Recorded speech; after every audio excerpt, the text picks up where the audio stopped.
Bienvenue sur Top Invest, la chaîne des top investissements. Ici, on parle essentiellement d'entreprises de qualité. Avons-nous une opportunité d'investissement sur Viva Systems? C'est la question à laquelle on va essayer de répondre en se basant sur les états financiers de la compagnie. Je rappelle que ceci représente uniquement mon point de vue et non un conseil d'investissement. Et comme d'habitude, je me réserve le droit de me tromper.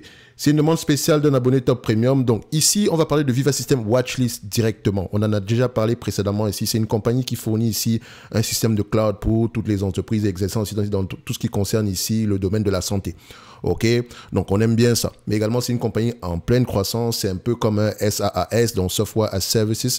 Donc vous allez vous rendre compte ici que les marges seront assez élevées. Et quand on est en pleine croissance ici, il y a de grandes chances que, voilà, pour le moment, en termes de free cash flow, qu'on ait des free cash flow un tout petit peu questionnables. Ok, mais les marges présentées ici par cette compagnie-ci, d'accord, il y a de grandes chances qu'elle puisse avoir des marges exceptionnellement élevées dans le futur. Ok, donc si on regarde ici en termes de, j'ai fait plusieurs vidéos précédemment ici sur ce sujet. Donc vous allez voir compte ici que au niveau des revenus, nous avons une croissance des revenus. Très, très bien. Mais la croissance tend toujours à ralentir. Ok, vous voyez que la croissance est de moins en moins élevée. Ce qui veut dire que les opérateurs de marché ont peur que les années à venir soient de moins en moins, que la croissance soit de moins en moins élevée ou bien qu'elle disparaisse totalement. Donc, on a peur que le marché soit déjà saturé. Donc, vous allez lire les rapports financiers, regardez à peu près à ce niveau-là, quelle est la taille du marché, pourquoi est-ce qu'on a un ralentissement sur les dernières années. Ok, sur les 5 dernières années, on a 23% de croissance en moyenne. Sur les 3 dernières années, on a 20%. Sur les 2 dernières années, on a à peu près du 15%. OK? Est-ce que les analystes attendent une certaine croissance sur les années à venir? On pourrait aller regarder ça ici. On regarde Forecast Calculator. Custom, ça reste une estimation. Le plus important toujours, c'est d'aller vérifier dans les rapports financiers. Ici, on s'attend à du 14% en moins. Attendez, je vérifie encore une fois. Voilà.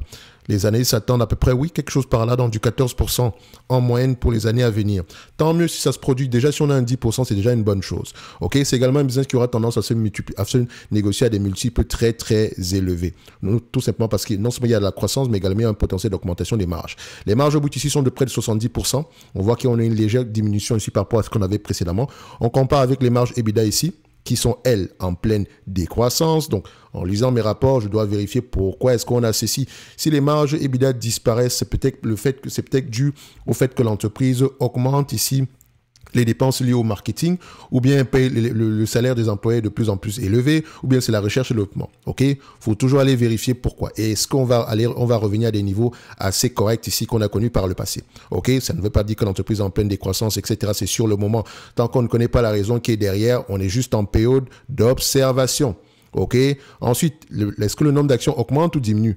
Il est plutôt, disons, on a une augmentation du nombre d'actions, c'est même pas léger. On a une augmentation du nombre d'actions. On a pris près de 7 millions d'actions ici sur les dernières années. Et comme je l'ai mentionné ici, sur les 5 dernières années, comme je l'ai mentionné ici, une entreprise qui paye les employés ici avec les stock-based compensation, donc avec ici en émettant de nouvelles actions. On va vérifier ça ici. Compensation, est-ce qu'on a ça? Voilà, on a ça ici. On a stock-based compensation total. Voilà. OK. Je le mets ici. Consumer order. Voilà. On a plusieurs éléments ici. OK. Cash flow.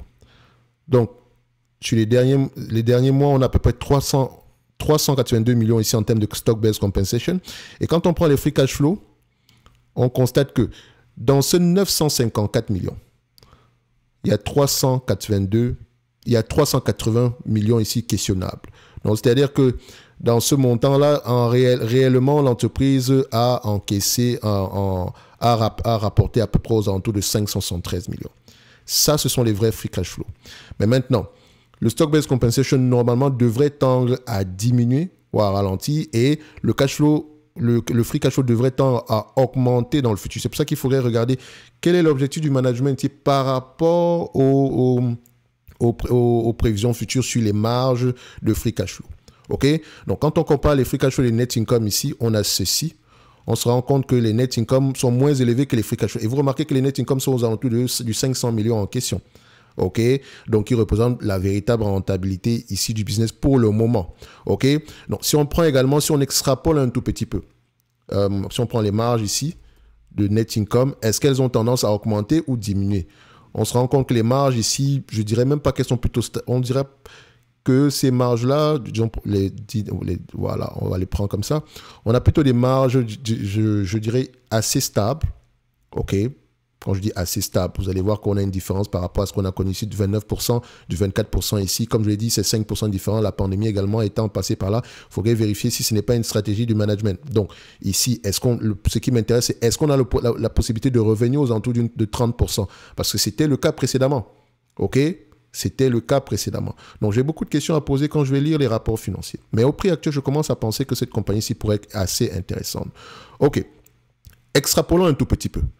Prenons à peu près le revenu attendu ici sur les années à venir. On va prendre ça N. Non, pas ça. On va prendre le revenu ici médian.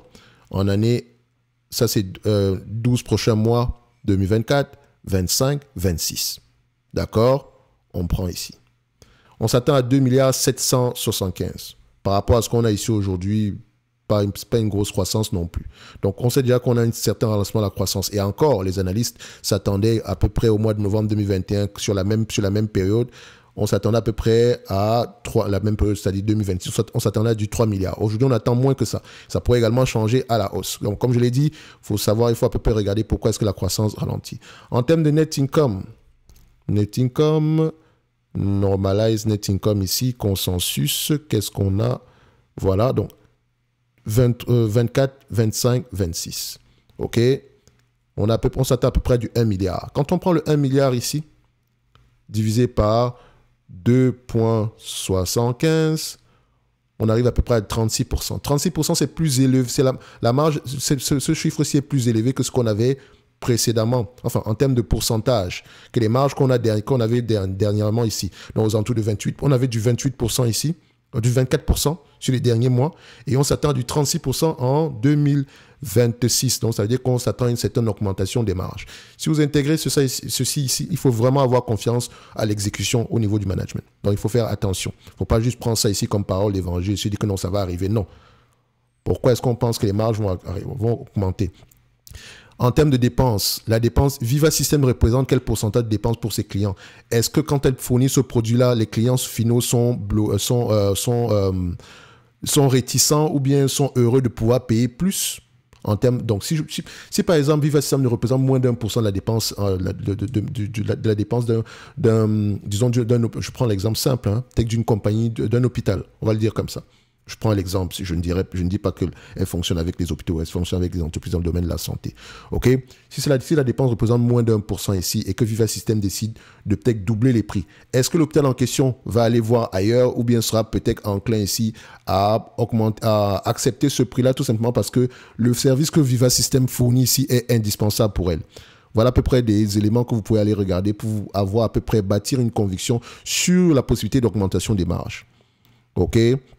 Donc, quand on prend cette compagnie ici aujourd'hui, il faut vous dire qu'on est encore dans le domaine de la guesstimation. OK? Donc, si je reviens un tout petit peu ici, en termes de free cash flow, donc je vais prendre un bénéfice net ajusté. Voilà. On s'attend à peu près à du 6,14$ d'ici 2026. OK? 6,14$ d'ici 2026 à 25 fois les bénéfices. Comme je l'ai dit, c'est un business qui peut... Enfin, il peut se négocier à 25 fois les bénéfices si on garde une croissance au-dessus de 10%.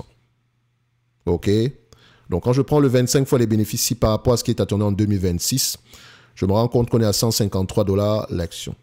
Attention, ça veut juste dire pour moi ici que l'entreprise est correctement évaluée. Ce n'est pas parce que je vois 114 ici. L'entreprise est correctement évaluée.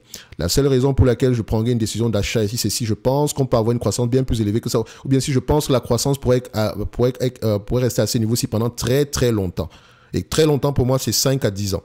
Et si j'ajoute un tout petit peu, si j'extrapole un tout petit peu, OK, on va prendre ça ici, estimate, voilà, OK, 25 fois les bénéfices. Si on a une croissance moyenne de 14% ici jusqu'en 2029, par rapport au prix que je paie en date d'aujourd'hui, ça me donne à peu près un prix aux alentours ici de 2029 à 25 fois les bénéfices de $228. OK, ce qui veut dire qu'on me demande de payer en date d'aujourd'hui 174$, une entreprise qui pourrait me rapporter à peu près, disons $175, pour une entreprise qui pourrait me rapporter à peu près aux alentours de $9 d'ici 2029.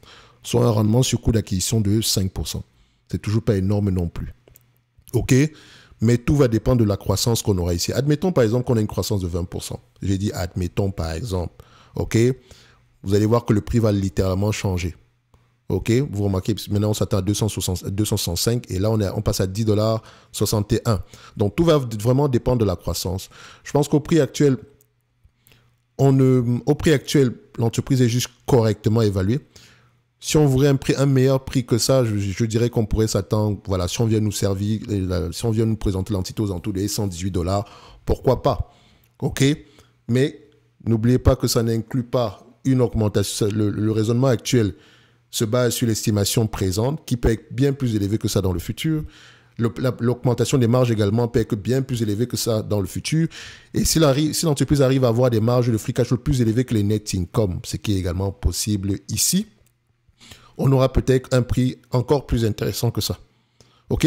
En tout cas, mon avis est simple. Je pense qu'on va juste être correctement évalué ici. Mais c'est une entreprise qui mérite une place dans n'importe quelle watchlist. En tout cas, le prix actuel est suffisamment intéressant pour peut-être continuer à creuser sur le business. OK? N'oubliez pas, en lien dans la description de la vidéo ici, vous avez la Top Newsletter ainsi que la promotion qui se termine le 30 du mois de novembre sur l'ensemble des services de Top Invest. Sinon, nous, on se donne rendez-vous ici sur la prochaine vidéo. Merci.